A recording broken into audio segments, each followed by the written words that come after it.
கண்ணெதிரே தோன்றினாள். என்னன்னு ஐயா பக்கத்துல இல்லாம நீங்க கிளம்பி வந்துட்டீங்க? சாரு என்ன ரெஸ்டாரண்ட் கிளம்பி போக சொல்லிட்டாருமா. அவர் சொல்றதும் சரிதான். பொறுப்பான ஒரு ஆள் அங்க இருக்கணும்ல. நீங்க போயிட்டு வாங்கண்ணே. எதுவா இருந்தாலும் எனக்கு ஃபோன் பண்ணுங்க.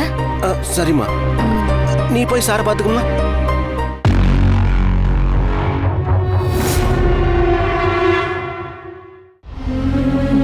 ஐயா எந்திரிங்க ஐயா. அப்படியே மெல்ல சாஞ்சி உட்காந்து இந்த ஜூஸை குடிங்க. எந்திரிங்க.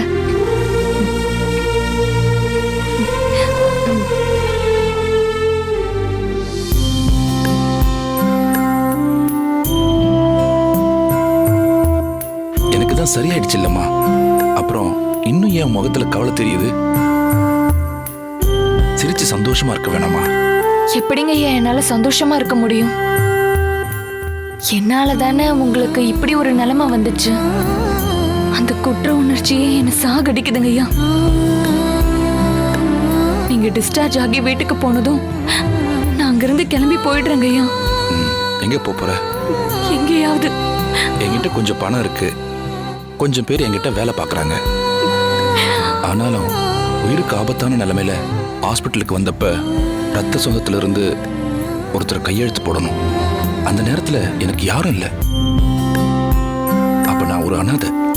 நீதான் என் ரத்த சொந்தம் மாதிரி கையெழுத்து போட்டு கூடவே இருந்து என்னை காப்பாத்திருக்க. அத நினைச்சு நான் எவ்வளவு சந்தோஷத்துல இருக்கேன் தெரியுமா? ஆனா நீ என்ன அனாதையா விட்டுட்டு போறங்கிற. எங்க அப்பா சின்ன வயசுல இருந்தே என்கிட்ட சொல்லுவாரு, நீ ராசி இல்லாதவன்னு. இப்போ எனக்கே தெரியுது நான் ராசி இல்லாதவன்னு. நான் போன இடம் உருப்படாதான், அதையும் எங்க அப்பா தான் சொல்லுவாரு. ருத்ராமா குடும்பம் நிம்மதியா இருந்தாங்க. என்னால அனிதா அம்மாவை போலீஸ் அரெஸ்ட் பண்ணதும் அவங்க எல்லாரோட நிம்மதியும் போயிடுச்சு. இப்போ நான் உங்க கூட இருந்து உங்களை பார்த்துக்கிட்டேன், அது உண்மைதான். ஆனா நான் இல்லைன்னா இப்போ நீங்க ஹாஸ்பிட்டலுக்கே வந்திருக்க மாட்டீங்க. அப்பா பாசத்தை நான் என் அப்பா கிட்ட உணர்ந்ததே இல்லை, உங்ககிட்ட நான் உணர்ந்தேன். அப்படிப்பட்ட உங்களுக்கு என்னால பிரச்சனை வேண்டாங்கய்யா. நான் இங்க இருந்து போயிடுறேன். அறிவாளி பொண்ணுக்கு கூட அப்பப்ப இப்படி புத்தி பேசிக்கிடணும்னு நினைக்கிறேம்மா. அதான் இப்படி பேசிட்டு இருக்க. உன்னை என் கூட இருந்து கட்டாயப்படுத்தல. ஆனா ஒரு விஷயத்தை புரிஞ்சுக்கிட்டு நீயே முடிவெடுமா. நீ ருத்ரா வீட்டுக்கு போறதுக்கு முன்னாடி ருத்ராவுக்கு எந்த பிரச்சனை இல்லைன்னு நினைக்கிறியா? அதே மாதிரி நீ என்கிட்ட வர்றதுக்கு முன்னாடி எனக்கும் எந்த பிரச்சனை இல்லைன்னு நினைக்கிறியா? உலகத்துல பிரச்சனை இல்லாத ஆளே இல்லை. முதல்ல அதை நீ புரிஞ்சுக்கம்மா. உன்னால எனக்கு இப்படி ஆகலன்னு உன்னை நான் நம்புறப்ப நீ ஏன் உன்னாலதான் இது நடந்துச்சுன்னு நினைக்கிற? அந்த விஷயம் உனக்கு வச்ச விஷயம். நீ சாப்பிட்டு இருந்தாலும் உனக்கு இப்படிதான் ஆயிருக்கும். அன்னைக்கு உன்னை கொல்ல வந்த கொலகார பாவங்க தான் இப்ப இந்த கொலை முயற்சியும் பண்ணிருக்கணும். அவனுங்களை கண்டுபிடிச்சு தண்டிக்கிற வரைக்கும் அவனுங்களால உனக்கு தொடர்ந்து ஆபத்து வந்துகிட்டே தான் இருக்கும். உன்னை பாதுகாக்க வேண்டிய பொறுப்பு எனக்கு இருக்குமா. அதனால நீ என் கூட தான் இருக்கணும். என்ன புரிஞ்சுதா? நான் உங்களை விட்டு போக மாட்டேன், உங்க கூடவே தான் இருப்பேன்னு சொல்லு. அப்பதான் இந்த ஜூஸை நான் குடிப்பேன். நீ அமைதியா இருக்கிறத பார்த்தா நீ என்னை விட்டு போயிருவேங்கிற மாதிரி இருக்க. அப்ப எனக்கு இந்த ஜூஸ் வேண்டாம். ஐயோ ஐயா, நான் உங்க கூடவே இருக்கேன். இந்த ஜூஸை நீங்க குடிங்க.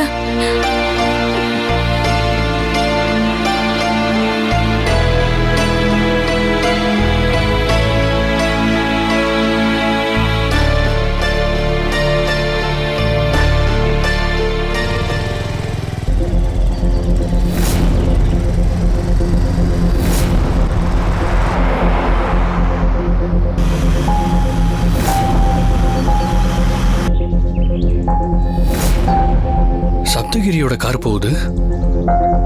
அப்பா மகன் 2 பேருக்குமே சக்தி இருக்கிற இடம் தெரியும்.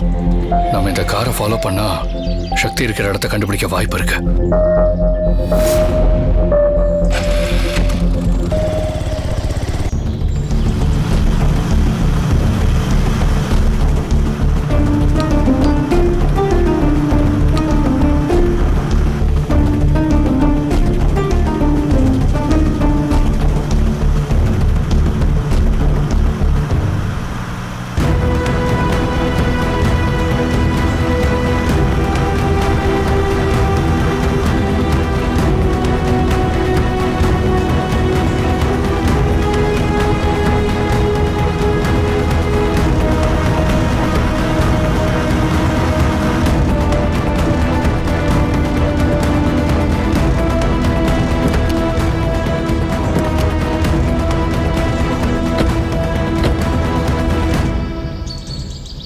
என்ன டாட், அவளை கொலை பண்ணிடலான்னு முடிவு பண்ணிட்டீங்களா?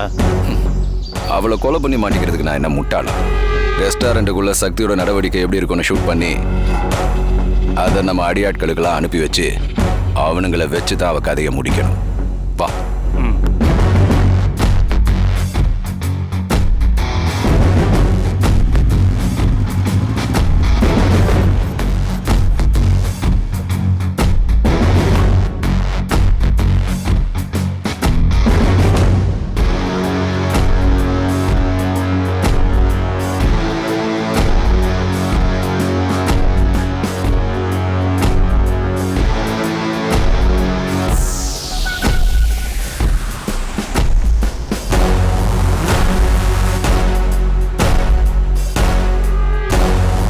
வேலை செய்கிறவங்களாம் அங்கங்கே உட்காந்துருக்காங்க. ரெஸ்டாரண்ட் ரன் ஆகிற மாதிரி தெரியலையே.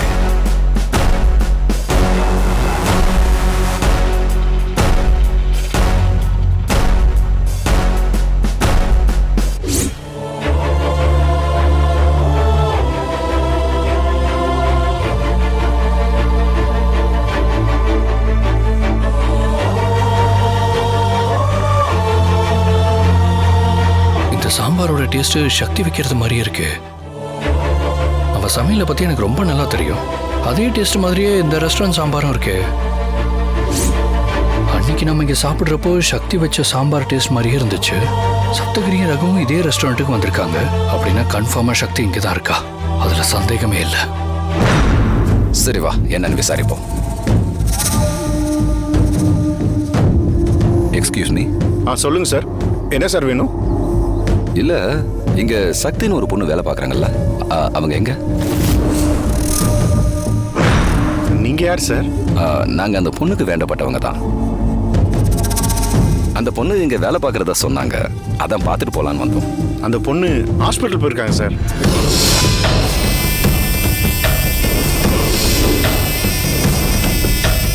ஹாஸ்பிட்டலுக்கா?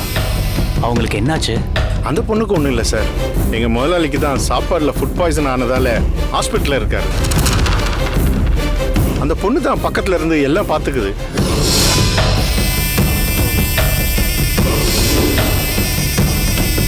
சரி, உங்க முதலாளி எப்போ டிஸ்சார்ஜ் ஆகுறாருன்னு உங்களுக்கு தெரியுமா? ஃபோன் பண்ணாங்க சார், இன்னும் கொஞ்ச நேரத்தில் வந்துருன்னு சொன்னாங்க. நீங்கள் ஒன்றும் இருந்து பார்த்துட்டு போங்க. இல்ல, எனக்கு ஒரு சின்ன வேலை இருக்கு, நான் அதை முடிச்சுட்டு அப்புறமா வரேன். சரிங்க சார். பார்க்கலாம்.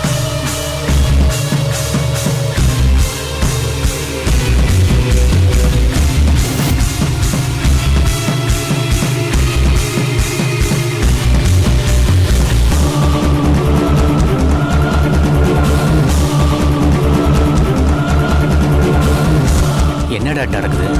டேய், என் மனசுக்கு ஏதோ நெருடலா இருக்கு. எப்படி இங்கே தானே இருக்க போறா? இன்னொரு நாள் பார்த்துக்கலாம். வா டாட், இருந்து பார்த்துட்டு போலாம். ஏய், வான்னு சொல்றல.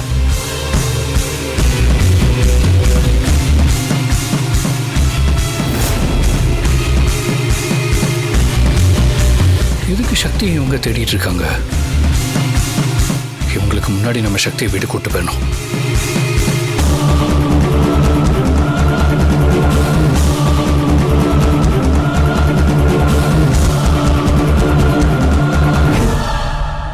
சொல்லு சிவா. அத்த, சக்தி இருக்கிற இடத்த நான் கண்டுபிடிச்சிட்டேன். அப்படியா? ஆமா அத்த, சக்தி எங்க இருக்கா?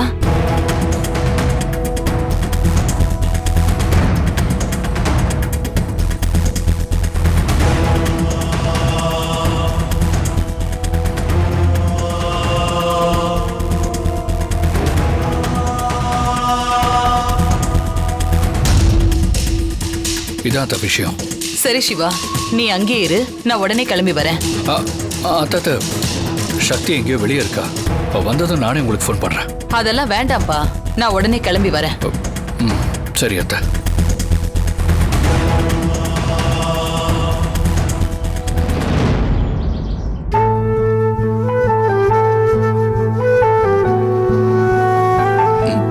ஐயா, சக்தி, இன்னைக்கு டிஸ்சார்ஜ்னு சொன்னேன். எப்போ பண்றாங்களா? நர்ஸ் டாக்டர் கிட்ட கேட்க போயிருக்காங்க. இப்ப வந்து சொல்லுவாங்க ஐயா. இதோ வந்துட்டாங்க ஐயா. என்ன சிஸ்டர், டாக்டர் என்ன சொன்னாரு? இன்னைக்கு உங்களை டிஸ்சார்ஜ் பண்ண சொல்லிட்டாங்க. அப்படியா? இப்படி ஒரு நல்ல தகவலை சொன்னதுக்கு ரொம்ப தேங்க்ஸ் சிஸ்டர். இதுல சாரோட ரிப்போர்ட்ஸ், மெடிசன் டீடைல்ஸ் எல்லாமே இருக்கு. நீங்க பில் பே பண்ணிட்டு கிளம்பலாம். தேங்க்ஸ். சரி, டேக் கேர். சரிங்க ஐயா, நான் போய் பில் பே பண்ணிட்டு உங்களுக்கு மெடிசன் வாங்கிட்டு வந்துடுறேன். சரி சக்தி.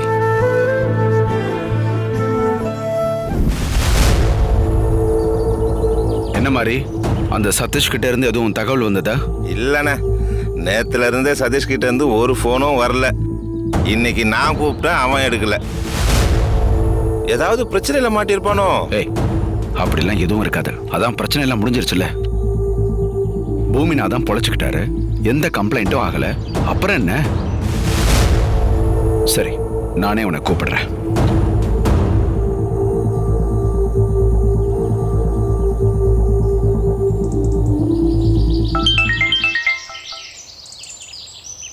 சொல்லுங்கண்ணே. என்ன சதீஷ், போனே காணோம்? என்ன நடக்குதுன்னு அப்பப்ப சொல்லுவேன்னு பார்த்தா இங்க சொல்ற அளவுக்கு பிரச்சனை ஒண்ணும் இல்லைண்ணே. எல்லாம் நல்லபடியா முடிஞ்சுது. பூமிநாதன் சாருக்கு சரியாயிடுச்சு. டிஸ்சார்ஜ் ஆகி ரெஸ்டாரண்ட்டுக்கு வந்துட்டாரு. இங்க வேலை பிஸியா இருந்தால என்னால கூப்பிட முடியலண்ணே. நான் வச்சிருந்தேன். என்ன சதீஷ், பேச்செல்லாம் வேற மாதிரி இருக்கு. என்னாச்சு? நேத்து வரைக்கும் ஒரு மாதிரியா தான் இருந்துச்சு. இப்ப சரியாயிடுச்சு. இப்ப நான் நல்லாவே இருக்கேன். ஏய், நீ என்ன சொல்ல வர? ரெஸ்டாரண்ட்டுக்கு தான் சக்தி திரும்ப வந்துட்டால, அவளை நம்ம தீர்த்து கட்ட வேண்டாமா? சக்தி மேல உனக்கு இருந்த கோவம் போயிடுச்சா? அண்ணே, சக்தி மேல எனக்கு இருந்தது கோவம். ஆனா கொலை செய்யற அளவுக்கு வெறிலாம் எனக்கு கிடையாது. அன்னைக்கு ஏதோ போதையில நான் உளறிட்டேன். நீங்க வந்தீங்க. நீங்க பேசுனது எனக்கு பிடிச்சிருந்தது. நீங்க என்ன சொன்னாலும் கேட்கலான்ற மனநிலைக்கு நான் வந்துட்டேன். அப்படிதான் நான் சக்திக்கு விஷம் வச்ச வரைக்கும் நடந்துருச்சு. கடந்த 3 நாள்ல குற்ற உணர்ச்சியால நான் செத்துட்டேன். நல்ல வேலை, கடவுள் நான் பண்ண தப்புக்கு மன்னிச்சு தண்டிக்காம என்னை விட்டுட்டாரு. இப்ப நான் புது மனுஷன். திரும்பவும் நான் தப்பு பண்ண அந்த கடவுள் கூட என்னை மன்னிக்க மாட்டாரு. இனிமேல் என்ன டிஸ்டர்ப் பண்ணாதீங்க. இனி என் போன் நம்பரை கூட மாத்த போறேன். தயவு செய்து போனை வச்சிருங்க. டேய்,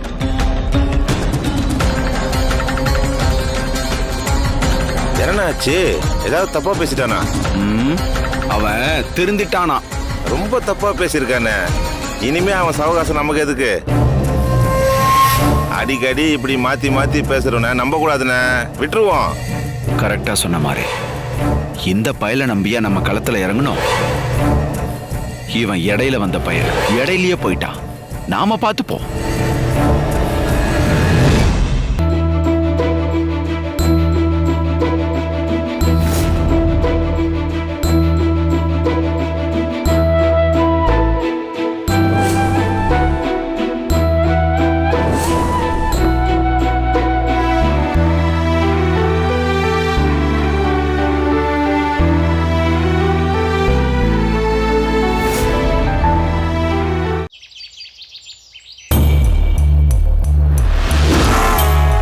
சக்திய தப்பா நினைச்சு வீட்டை விட்டு அனுப்பிட்டோன்னு ஒவ்வொரு நாளும் நான் இங்க பரிதவிச்சிட்டு இருந்தேன். சக்தி இருக்கிற இடத்த பார்த்துட்டேன்னு சிவா சொன்னதுக்கு அப்புறம் தான் என் மனசுக்கே நிம்மதியா இருக்கு.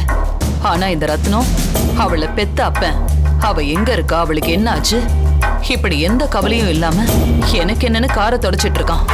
இவன்லாம் ஒரு மனுஷனா? ரத்னம், அம்மா, சக்தியை தேடினியா? அவளை பத்தி ஏதாவது தகவல் தெரிஞ்சுதா?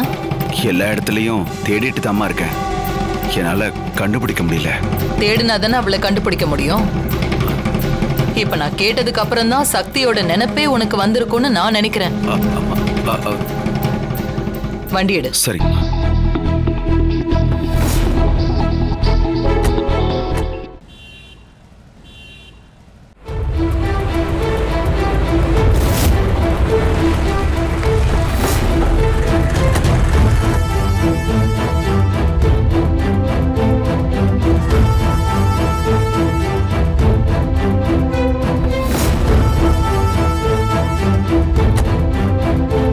சக்தியை கண்டுபிடிச்சு வீட்டுக்கு கூட்டிட்டு போறதுக்குள்ள அவ கதைய முடிச்சிடலான்னு முயற்சி பண்ணோம்.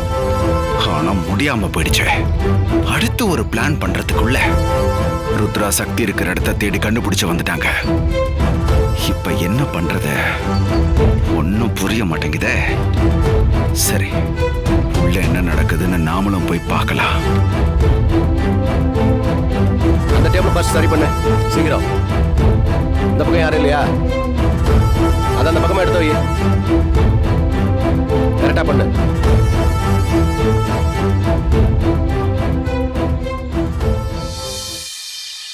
வணக்கம் மேடம். சாரி மேடம், இன்னைக்கு எங்க ரெஸ்டாரண்ட் ரன் ஆகல. நாளையில இருந்தா வழக்கம் போல ரன் ஆகும். சிரமத்துக்கு மன்னிக்கணும். நாங்க சாப்பிட வரல தம்பி, வேற ஒரு விஷயமா வந்திருக்கேன். நீங்க போய் உங்க வேலையை பாருங்க. Okay madam. டேய், என்னமா பண்ணிட்டு இருக்க? அடுத்த டேபிள் போய் பாரு.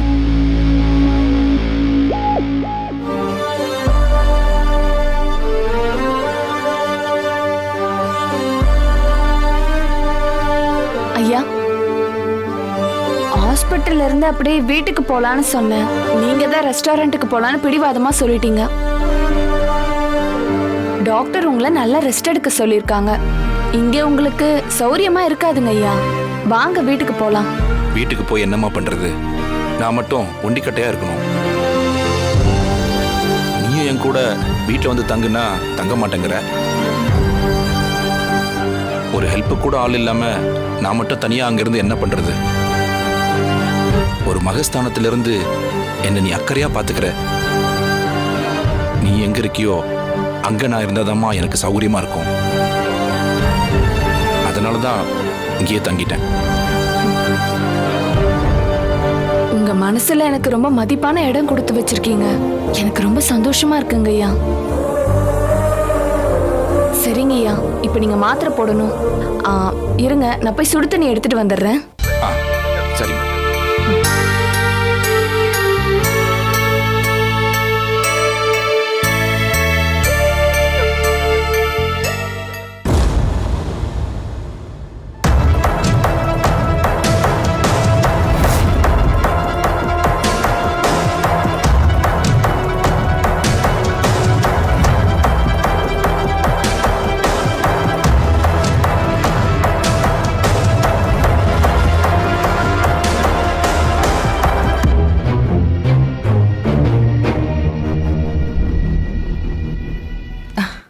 சக்தி,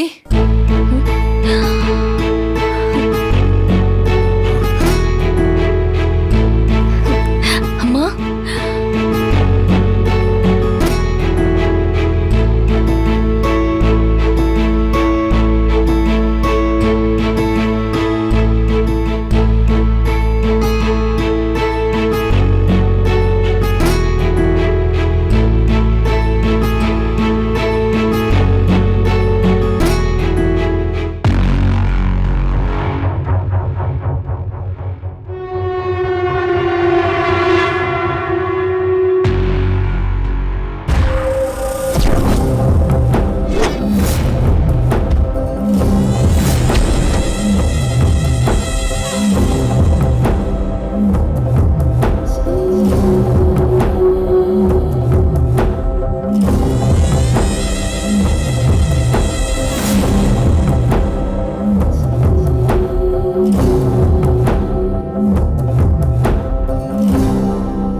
விட்டு போன்னு துரத்தி அடிச்சவ இப்ப எதுக்கு நம்ம முன்னாடி வந்து நிக்கிறான்னு பாக்குறியா?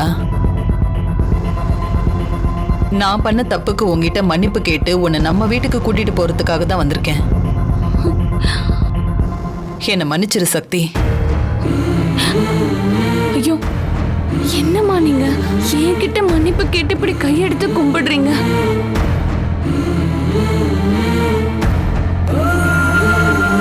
உங்களை பார்த்துதாம்மா எல்லாரும் கையெடுத்து கும்பிடணும். நீங்க எனக்கு சாமி மாதிரிம்மா. நீங்க இப்படி எல்லாம் பண்ணக்கூடாதுமா. தப்பு பண்ணது எவ்வளவு பெரிய ஆளா இருந்தாலும் மன்னிப்பு கேட்டுதானே ஆகணும் சக்தி. அன்னைக்கு இருந்த சூழ்நிலையில என்னால நிதானமா யோசிக்க முடியல. அதனாலதான் உன்னை வீட்டை விட்டு போன்னு சொல்லிட்டேன். உன் மேல தப்பு இல்லைன்னு தெரிஞ்சதுக்கு அப்புறம் நான் எப்படி துடிச்சு போயிட்டேன் தெரியுமா?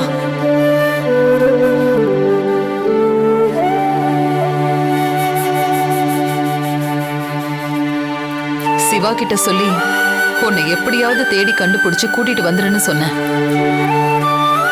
ஒரு வழியா நீ இங்க இருக்கிறத தெரிஞ்சுக்கிட்டு இப்பதான் சிவா போன் பண்ணி எனக்கு தகவல் சொன்னான். உன்னை பார்க்கணுங்கிற ஆசையில நான் எப்படி பதறி அடிச்சுட்டு ஓடி வந்திருக்கேன் தெரியுமா?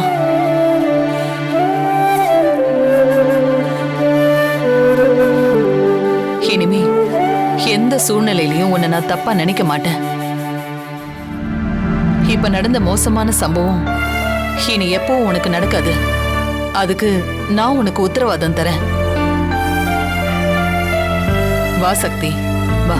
அம்மா, ஏன் தயங்குற? வா போலாம். அம்மா, இப்போ என்னால உங்க கூட வர முடியாது.